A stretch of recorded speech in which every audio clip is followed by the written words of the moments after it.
Boa noite para as meninas. Boa noite para os rapazes. Deus abençoe a sua vida, a sua casa e a sua família em nome de Jesus. Amém. Mais pertinho aqui. Isso. Estamos aqui arrumando a nossa casa.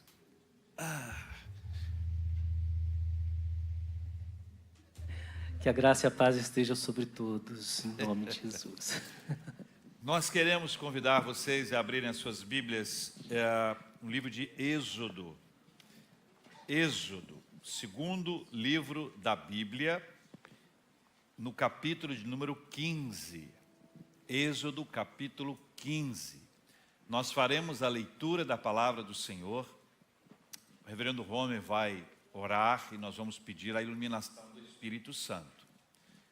Você já sabe, mas não custa nada repetir, que nenhum de nós tem capacidade intelectual para captar, para absorver a palavra, se não houver a ação do Espírito Santo.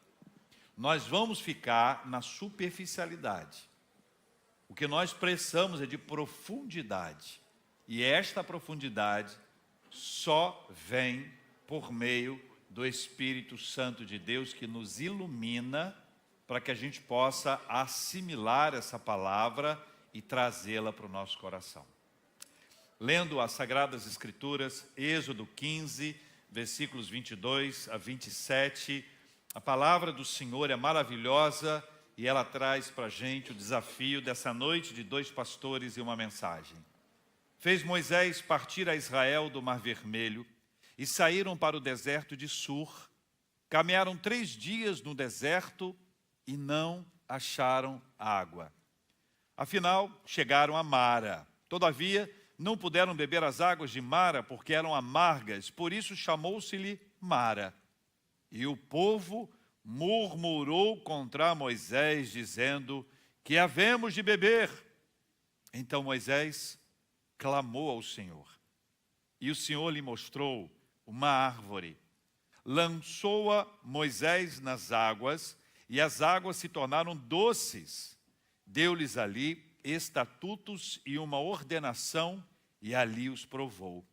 E disse: se ouvires atento a voz do Senhor teu Deus, e fizeres o que é reto diante dos seus olhos, e deres ouvido aos seus mandamentos, e guardares todos os seus estatutos, nenhuma enfermidade virá sobre ti, das que enviei sobre os egípcios, pois eu sou o Senhor que te sara.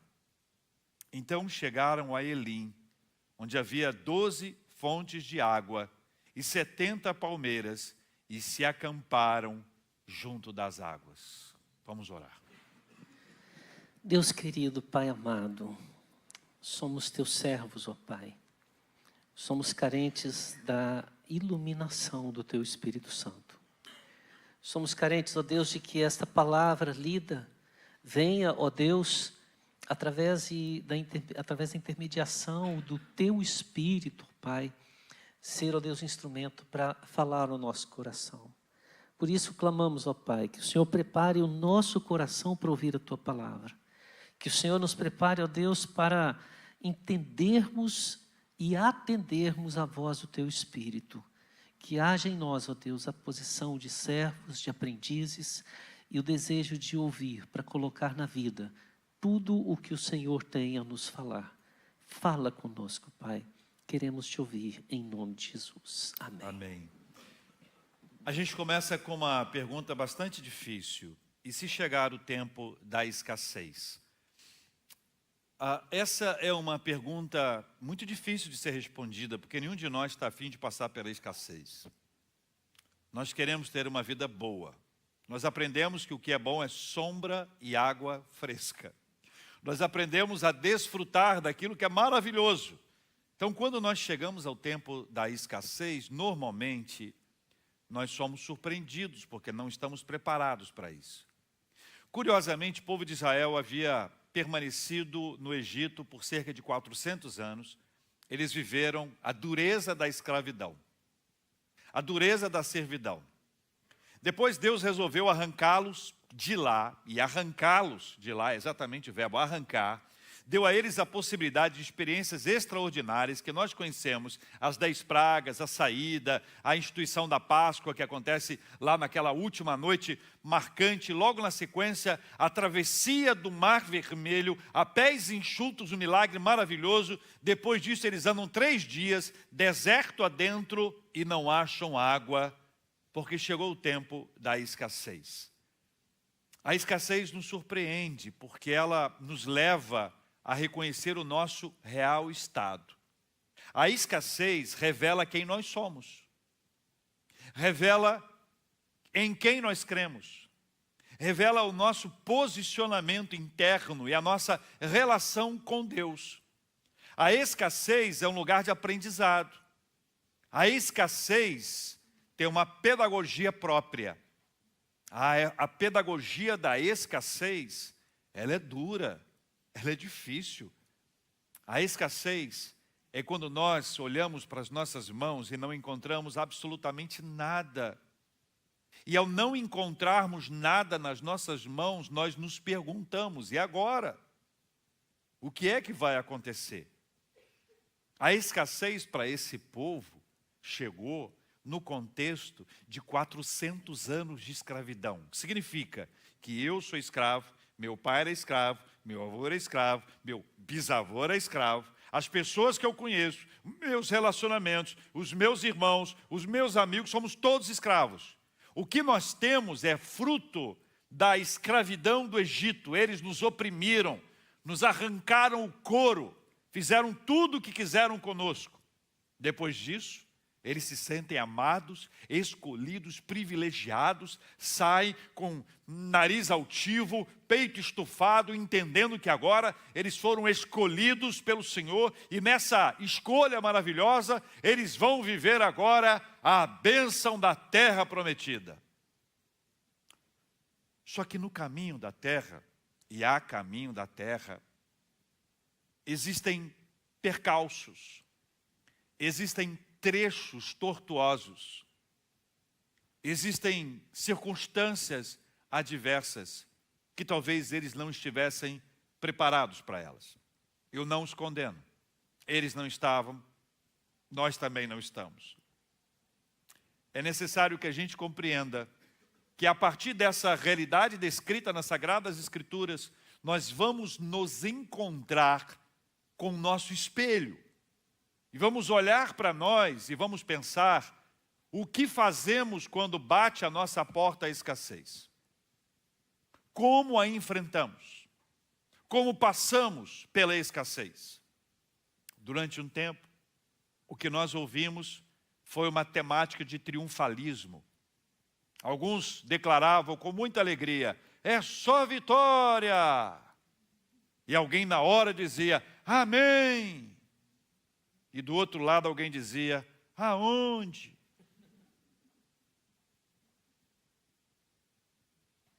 Quando a escassez chega, ela revela quem nós somos. A escassez revela em quem nós cremos. E há uma coisa que acontece no tempo da escassez, que aconteceu só lá com aqueles nossos irmãos dos tempos bíblicos. A murmuração. Ouvi dizer que entre nós não há muitos murmuradores. Mas ainda assim, Rev. Homer, vale a reflexão. Por que murmuramos quando as coisas não vão bem? Pois é, temos que aprender com eles, né? Porque a gente não sabe, né? Só que não. É interessante essa pergunta, porque quando a gente olha, o versículo é tão pequenininho, versículo 24, e o povo murmurou contra Moisés, dizendo, que havemos de beber? Aquele mesmo povo que viu as 10 pragas no Egito, que viu o Senhor cuidar deles com o fogo e a nuvem durante o trajeto, que abriu o mar, que durante todo aquele tempo mostrou o seu poder, é agora aquele povo que está 3 dias depois, reclamando. Mas não é uma reclamação só, é um murmúrio. E, por curiosidade, eu fui lá, qual a diferença entre reclamação e murmúrio? Né? É interessante que muitos comentaristas dizem que Deus ouve e gosta de ouvir a nossa reclamação. E reclamar é quando a gente leva a nossa causa a quem pode resolver. E murmúrio é quando a gente espalha a nossa reclamação com quem não pode resolver. Então, a primeira coisa que a gente pode entender é que isso talvez era o hábito deles, não nosso. Né? Lá, eles viveram 400 anos escravizados e quando tinham algumas dificuldades, eles não tinham acesso a Faraó, eram escravos. Eles tinham falta de confiança porque não havia como confiar em Faraó. Agora ele olha para Moisés e acha que Moisés está representando um Deus que é igual ao Deus que estava no Egito. Então a fé não tinha continuidade, a fé era temporária, era circunstancial e muitas vezes nós não, eles, né? Murmuramos, eles murmuram, porque a nossa fé é circunstancial, depende de Deus mostrar algo sobrenatural, um poder sobrenatural. Quando vem a escassez leva também a nossa fé, a nossa confiança. Outra questão que pode ser de expectativas frustradas, porque, na verdade, o povo esperava sair do Egito como escravos e atravessar o rio e já se tornarem o povo mais poderoso do mundo. Eles não esperavam um deserto. Eles esperavam, talvez, que ali tivessem palácios, tronos, e já tivesse todos os armamentos necessários e ocupassem o trono do mundo. Então, eles chegam do outro lado com as expectativas frustradas. Caminhamos 3 dias e falta... Aliás, não faltou água. Eles acharam água no deserto, mas a água era amarga. Quer dizer, eles têm que reclamar uns com os outros. Isso demonstra que, apesar deles terem saído do Egito como escravos e já serem livres da escravidão, o coração deles ainda continuava pensando como coração de escravo. Eles não tinham o coração transformado, a experiência com Deus não havia gerado neles uma experiência transformadora. Veja bem, a fé era circunstancial, a confiança dependia do agir de Deus, as expectativas que eles tinham acabavam sendo frustradas, o que mostrava que o coração deles estava muito mais como um coração escravo do que um coração livre. E talvez nós poderíamos ter mais uma razão por que murmuramos. Porque muitas vezes estamos tão atentos aos nossos propósitos, aos nossos objetivos, que nós não conseguimos entender que os desertos da vida também fazem parte do plano de Deus para nos amadurecer. Deus não tirou do Egito uma nação poderosa. Deus levou ao deserto uma nação para torná-la poderosa. O deserto era parte do treinamento de Deus. Então, nós podemos, muitas vezes, olhar para esse momento, e, claro, a gente diz que é deles, mas quantas vezes a gente não está repetindo as mesmas ações dos judeus, dos israelitas naquele momento, né? Porque muitas vezes esquecemos quem Deus é e o que Ele já fez por nós. A murmuração revela mais sobre o nosso coração do que sobre as circunstâncias. Se a escassez vem e a gente murmura, é porque talvez o nosso coração precise passar por uma transformação. Nós precisamos clamar, nós precisamos buscar ao Senhor. E qual é a resposta, Rev, a resposta que Deus nos dá ao clamor? Temos 2 possibilidades: reclamar ou clamar. A reclamação é mais do mesmo. É a manutenção da realidade adversa.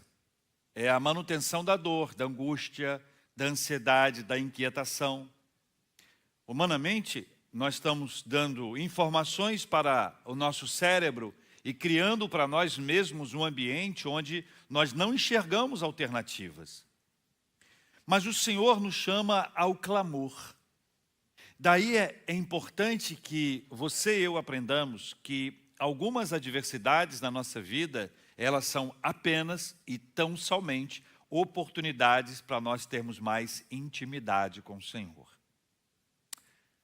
Pode ser que o seu momento adverso seja uma volta à presença de Deus. Para outros é um encontro com Deus. Mas para todos nós, esta esfera, esse ambiente adverso, é o lugar de nós clamarmos ao Senhor. O que Moisés fez? Escuta só o que diz a Bíblia. Então Moisés clamou ao Senhor. Moisés não murmurou como o povo. Moisés não botou a culpa em Deus. Moisés não se manifestou como abandonado pelo Senhor. Moisés não disse: Senhor, e agora como é que faz esse negócio? O Senhor me traz até aqui, deixa esse povo comigo e vai embora. Agora eu estou sozinho nessa história. Como é que eu vou resolver esse problema? Ele clamou ao Senhor. E a resposta de Deus para ele não é lógica. Porque a resposta de Deus nem sempre cabe na nossa cabeça. Nem sempre está se adequando ao nosso entendimento. Porque a gente tem que compreender que não é Deus que se adequa a nós, somos nós que aprendemos a conviver com Ele. Embora na sua revelação, Ele se acomode à nossa capacidade de compreensão. Veja o texto. Me diga se há lógica aqui. Moisés clamou ao Senhor, e o Senhor lhe mostrou uma árvore. Hein? Caminha comigo. O pessoal está com sede aqui atrás, tá bom? Nós estamos aqui com sede. O povo reclama, murmura. Aí Moisés clama ao Senhor e o Senhor lhe mostra uma árvore. A árvore significa que há vida em algum lugar ali. Mas o que Deus mostra para ele é que a solução não é a árvore. Não há uma descrição de uma adoração à árvore. Vamos guardar essa árvore, vamos levar essa árvore conosco para que ela sirva de possibilidade de tornar uma água amarga em uma água potável. Não, olha só o que diz a Bíblia. Lhe mostrou uma árvore, lançou a Moisés nas águas e as águas se tornaram doces. A solução não é a árvore. A solução é o que Deus nos apresenta. A solução é Deus na nossa vida. É Ele que vai mostrar, abrir uma porta não lógica, vai conectar-nos a alguém, a uma pessoa, a uma palavra. Ele que vai nos mostrar um caminho, uma solução e uma descrição que muitas vezes está tão somente na intimidade com Ele. Vou te contar um caso. Quer ouvir? Há muitos anos, eu estava muito angustiado. Eu estudava teologia. Eu morava no seminário, no internato. Procurei o quarto de um amigo muito piedoso. E disse para ele: fulano, estou muito angustiado. Ele olhou para mim e disse: é? Aí eu pensei, acho que ele não entendeu. Fulano, eu estou muito angustiado. Ele olhou para mim e disse: é? E me deu um marcador de livro. Marcador de página de livro, sabe? Marcador. Eu queria pegar o marcador, se fosse um martelo, eu teria cometido um crime ali com ele. Mas eu peguei aquele negócio, sabe o que você pega com raiva? Peguei aquele negócio com raiva e falei: eu vou-me embora para o meu quarto. Um corredor longo entre o meu quarto e o quarto dele. A caminho do meu quarto, eu peguei o bendito marcador. E o marcador era do tipo que coloca um assunto e um texto bíblico. Um assunto e um texto bíblico. Adivinha qual o primeiro assunto? Eu falei para adivinhar. Angústia. E ao perceber que era o assunto em um texto bíblico, eu entendi que Deus não queria falar comigo por meio do meu amigo. Deus queria falar diretamente comigo por meio da palavra. E eu fui para o meu quarto, eu me ajoelhei, eu abri a Bíblia, eu li o tal texto que lá estava, e eu chorava na presença de Deus, porque eu entendi que Deus queria falar comigo direto, não por meio de uma pessoa. Às vezes, eu terceirizo a responsabilidade. Eu vou a você, espero que você me dê uma palavra. Mas Deus não quer usar você para me dar uma palavra. Ele quer me dar a palavra diretamente. Na sequência do texto, há um caminho pesado. O caminho da obediência ao Senhor. Nem sempre fácil. Nem sempre, ainda mais depois de todos as ordenações, estatutos e tudo. E o texto no versículo 25 termina, e ali os provou. E prova é um aspecto essencial no caso da obediência, né? Ele disse, se ouvires atento a voz do Senhor teu Deus, e fizeres o que é reto diante dos seus olhos, e deres ouvido aos seus mandamentos, e guardares todos os seus estatutos, bom, aí a gente já pararia, né? Olha só, repetindo, se, essa palavrinha é terrível, né?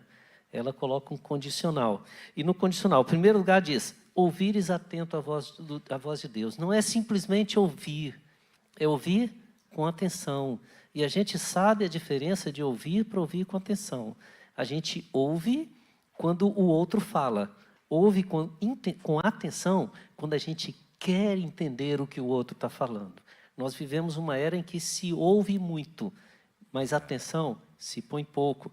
Depois ele coloca, fizeres o que é reto, ou seja, ouvir atentamente e fizer. O que é reto é aquilo que você entendeu e aprendeu de Deus, você coloca em prática no seu dia a dia. Se fores obedientes, ou seja, e deres ouvido aos seus mandamentos e guardares os seus estatutos, ele faz algumas promessas para aquele que é obediente, para aquele que anda no caminho da obediência. E eu quero resumir duas coisas. O primeiro, ele cura, ele sara. Ele é o Deus que promete proteção e cura àqueles que são obedientes. Ele vai dizer isso quando ele fala aqui, olha, nenhuma enfermidade virá sobre ti. Aí tem gente que para e diz, oba, nunca mais vou ficar doente. Mas olha o complemento, das que enviei sobre os egípcios. Ele está deixando bem claro, ele não vai ser o Deus que vai lançar sobre nós as enfermidades como uma espécie de castigo. Ele vai ser o Deus que vai agir, como agiu no Egito, trazendo a proteção, o sangue que protegeu da morte dos inocentes. E em todas as pragas, Deus estava presente, trazendo sobre Israel o seu cuidado, de forma que atingia o Egito e não atingia Israel. E ele está dizendo, isso vai continuar. Sendo obedientes, ele vai continuar. Aqui ele usa a palavra Jeová Rafá, que é o Deus que cura, aquele que está presente, aquele que é o Senhor que te sara. É o Deus que está presente. E o segundo aspecto desse caminho da obediência é sair de Mara e ir para Elim. O que é Elim? Versículo 27, então chegaram a Elim, onde havia 12 fontes de água, água de nascente. É muito comum, Rev, quando a gente desce de Nova Friburgo, aquela cidade calorosa, que região, né? Logo que está descendo a serra, quem conhece, tem uma fonte. E muitas pessoas param ali para encher de água com aquela coisa. A água que nasce da fonte tem um sabor especial, não tem? Fresca. Fresca, geladinha, e não é por estar na serra, que em qualquer lugar ela nasce, ela cai geladinha. Eles agora encontraram 12 fontes, e 70 palmeiras de descanso, e ali se acamparam junto às águas. O Deus que conduz o seu povo à bênção. O caminho da obediência é uma jornada que passa por provações, mas termina em refrigério. O caminho da obediência não é apenas o momento das lutas, das provas. Deus não exige apenas obediência, Ele recompensa com cura, com direção e com descanso. Sempre depois da tormenta, há a alegria da vitória e o repouso tranquilo. Mara pode ser amarga. Na nossa vida, podemos ter os momentos de passar por Mara e a amargura desse local. Mas Elim está logo ali adiante. Basta a gente perseverar em obediência no caminho do Senhor. Nós vamos orar juntos e nessa oração, nós vamos nos lembrar que em algum momento da nossa vida existe escassez, lamentavelmente murmuração, pela graça de Deus, clamor e a obediência. E veja que o texto começa na escassez e termina junto às águas. Deus cuida de cada detalhe da nossa vida. Ele sabe exatamente o processo da nossa existência. E ao nos deparar com esse texto, nós somos encorajados à oração, a dizer para o Senhor o quanto a murmuração tem sido parte da nossa vida. E essa é uma questão tão séria, porque a murmuração ela não adianta, ela atrasa. A murmuração é um atraso. Portanto, se você é uma pessoa do tipo que murmura, do tipo que reclama, o desafio de Deus para nós é deixar a murmuração e a reclamação e partir para o clamor ao Senhor. E neste processo do clamor ao Senhor, nós vamos perceber a bênção e a graça da obediência. O que Deus quer de nós é obediência. E Ele, somente Ele, vai fazer algo tão extraordinário na nossa vida, como fez com o povo que aqui está. Cada um a seu tempo, cada um do seu jeito, mas todos nós guiados pelo nosso Deus e Pai, em nome de Jesus. Nós vamos cantar juntos agora.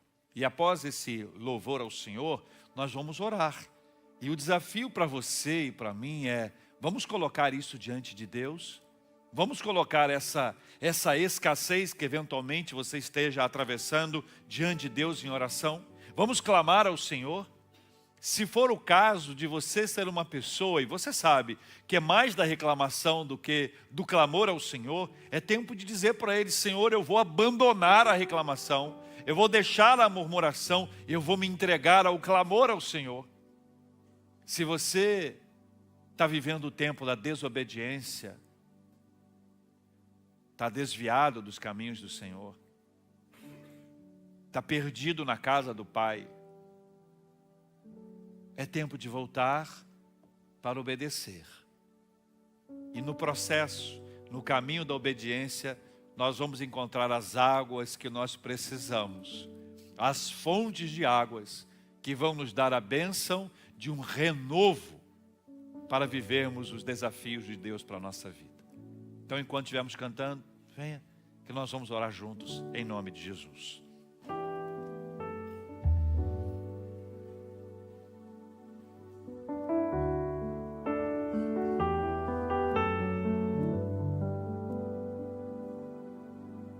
Jesus é o centro de tudo que há.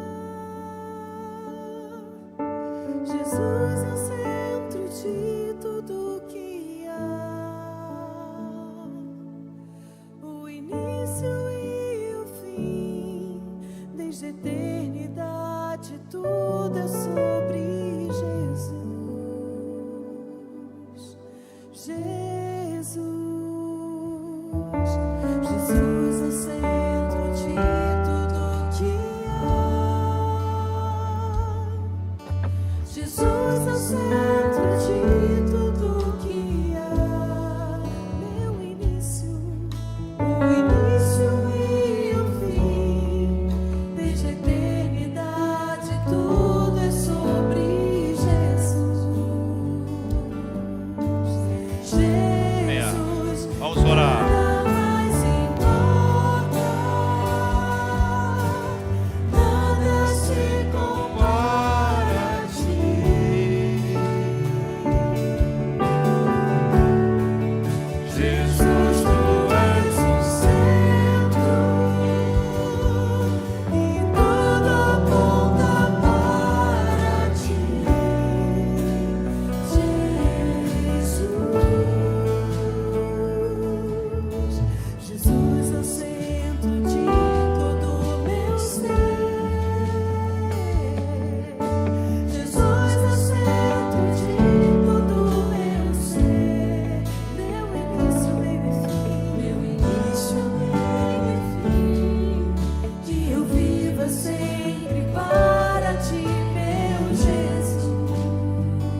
Nosso Deus e Pai, em nome de Jesus nós oramos.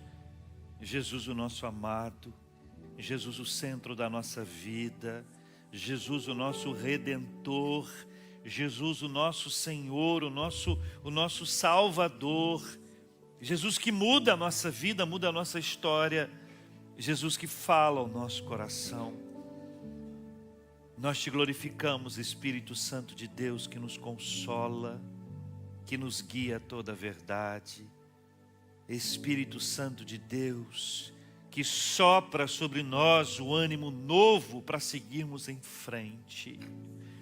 Deus Todo-Poderoso, nosso Pai, Deus da nossa vida, Senhor dos exércitos, Deus Todo-Poderoso, nós te glorificamos em nome de Jesus.